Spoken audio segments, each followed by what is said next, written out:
কিছুদিন আগে একটা বিয়েবাড়ি গিয়ে দারুণ এক্সপেরিয়েন্স হয়েছিল একটা চেনা রেসিপি নিয়ে। রেসিপিটা যে এত সুন্দর করে সাজানো যায় সেটা সত্যিই আমি জানতাম না।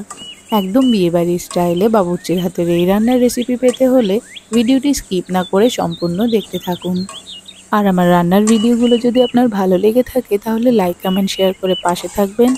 তাতে করে নতুন নতুন ভিডিও তৈরি করার মোটিভেশন পাওয়া যায়।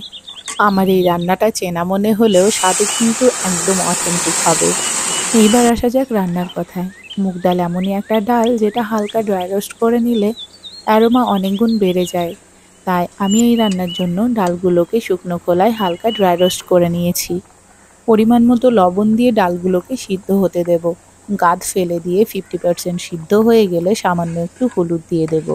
মুগ ডাল রান্নায় হলুদ একটু দেরি করে দিলে হলুদের গন্ধটা ভীষণ ডমিনেট করে।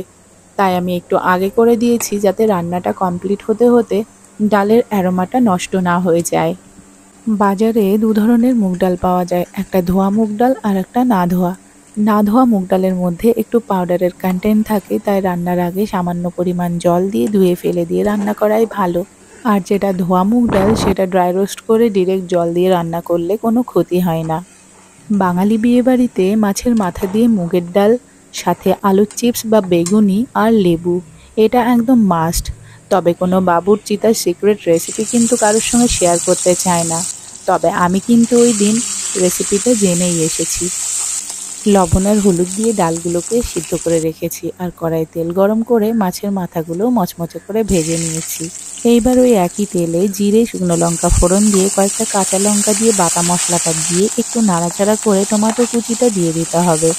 একটু নাড়াচাড়া করতে হবে যাতে টমেটোর কাঁচা গন্ধটা চলে যায়। টমেটো কুচিগুলো যখন নরম আর সিদ্ধ হয়ে যাবে, কাঁচা গন্ধ চলে যাওয়ার পর ভেজে রাখা মাছের মাথাগুলো দিয়ে দিতে হবে।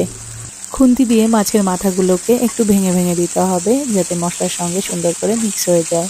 আরও একটু ভাজা ভাজা করে নিয়ে যখন কড়াইয়ের নিচে লেগে আসবে আর তেলটা সেপারেট হয়ে যাবে, তখন সিদ্ধ করে রাখা ডালগুলো দিয়ে দিতে হবে।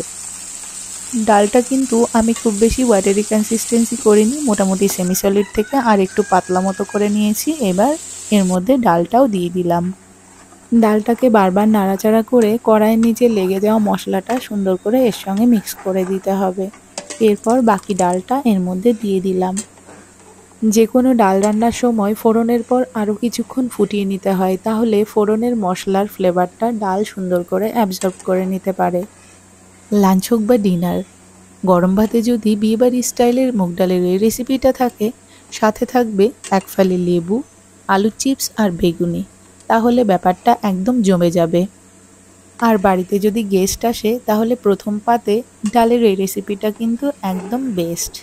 রান্নাটা কিন্তু অবশ্যই বাড়িতে করবেন, আর কেমন হয় খেতে ডেফিনেটলি আমাকে একটা কমেন্ট করে জানাতে ভুলবেন না। আচ্ছা, কেউ চাইলে শীতের সবজি যেমন মটরশুঁটি বা গাজর এগুলো এই ডালের মধ্যে দেওয়া যেতে পারে, তাহলে ডালটা কিন্তু আরও বেশি হেলদি হয়ে যাবে। এরই মাঝে আমি দিয়ে দিয়েছি ধনেপাতা কুচি। ডালটা ফুটেও উঠেছে, ধনেপাতা কুচিটা আমি দিয়ে দিলাম। এইবার দিয়ে দেবো একটা সিক্রেট মশলা, যেটা ভাজা জিরে আর গরম মশলা একসঙ্গে করে বাটা। এরপর দিয়ে দেবো কয়েকটা কাঁচা লঙ্কা, আস্ত কাঁচা লঙ্কা, এগুলো স্লিট করা না। এগুলো কিন্তু রান্নার মধ্যে খুব সুন্দর একটা ফ্লেভার এনে দেবে। ব্যাস হয়ে গেল আমার আজকের রেসিপি, রুই মাছের মাথা দিয়ে মুগ ডাল রান্না, একদম বিয়েবাড়ি স্টাইলে।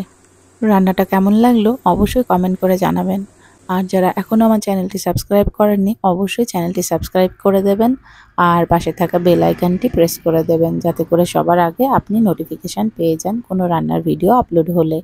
আর যারা ফেসবুক পেজ থেকে দেখছেন অবশ্যই পেজটিকে ফলো করে দেবেন। Thank you.